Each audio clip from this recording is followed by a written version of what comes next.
একটা ঘটনা বলে দিই ইনশাআল্লাহ, তারপর শোনাবো। খাব্বাব রাদিয়াল্লাহু তাআলা আনহু আমার নবীর উপর যখন ঈমান এনেছিলেন, আমার নবীর উপর ঈমান আনার পরে খাব্বাব রাদিয়াল্লাহু তাআলা আনহু ব্যবস্থা করে দেওয়া হয়েছিল।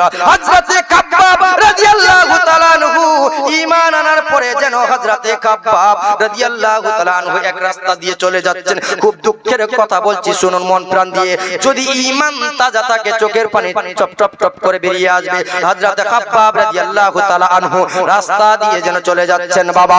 যেতে যেতে যেতে যেতে যেতে যেতে যেতে হযরতে ওমর ফারুক রাদিয়াল্লাহু তাআলা আনহু যেন চলে আসছেন। ডেকে ডেকে বলেন, ও ভাই ওমর, ও খলিফাতুল মুসলিমিন ওমর, ও খলিফাতুল মুসলিমিন ওমর, এদিকে একটু এগিয়ে এসো। ওমর জিজ্ঞেস করলেন, ভাই খাব্বাব,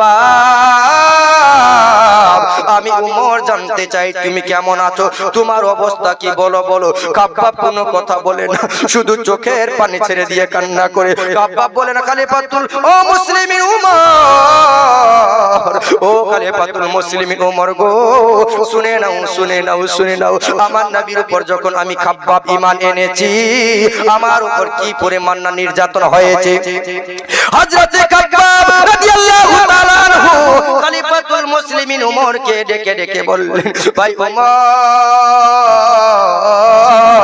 আমি যখন ঈমান এনেছি, আমার আত্মীয় স্বজনগুলি, আমার চাচা, আমার বন্ধু সবাই মিলে, আমার পরিবারের সবাই মিলে আমার হাত পাগুলি বেঁধে দিয়া আমি খাব্বাবের উপর এমন পরিমাণে অত্যাচার করেছে, আমি খাব্বাবকে এমন পরিমাণে মেরেছে। আমি খাব্বাব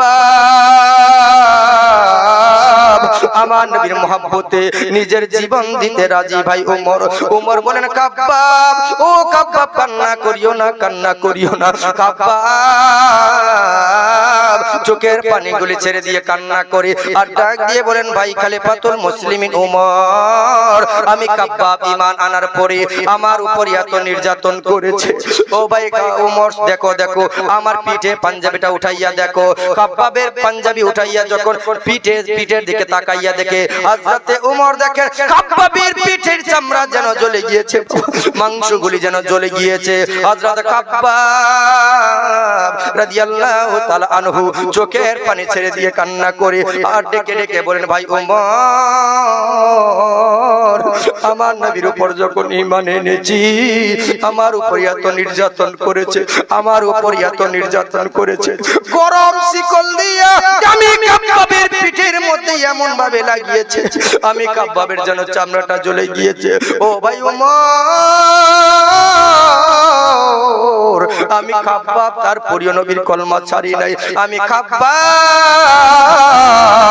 আমার নবীর প্রেমে যেন জীবন দিতে রাজি, ঈমান ছাড়তে রাজি না। হযরতে খাব্বাব রাদিয়াল্লাহু তাআলা আনহু আমার নবীর উপর যখন ঈমান এনেছেন বাবা, হযরতে খাব্বাব যেন কান্না শুরু করে দিলেন, টপ টপ করে চোখের পানি জমিনে পড়ে। ওমর জিজ্ঞেস করলেন, খাব্বাব কেঁদো না, কেঁদো না, মনে হয় খাব্বাব রে, ও খাব্বাব তোমার আধাও মনে হয় আমি কোন আমার নবীর উপর যখন ঈমান এনেছি, তোমার আধাও আমি ওমর মার খাই নাই। খাব্বাব বলেন, ওমর শুধু এইটুকুই শেষ নয়, ওমর দেখো আমার জিহ্বাটা দেখো, একটা শিকল নিয়া গরম করি আমার জিহ্বা ছিদ্র করে দিয়েছে। আমি খাব্বাব এখন আর ঠিকভাবে কথাও বলতে পারি না। দেখ রে ওমর, দেখ আমার জিহ্বাটার অবস্থা কি। হযরতে খাব্বাব আমার নবীর কেমন পাগল গো। ওই খাব্বাব রাদিয়াল্লাহু তাআলা আনহু কেমন আমার নবীকে ভালোবেসেছেন, আমার নবীকে কেমন মন প্রাণ দিয়ে চেয়েছেন। হযরতে খাব্বাবের উপর আবার একদিন নির্যাতন শুরু করে দিল।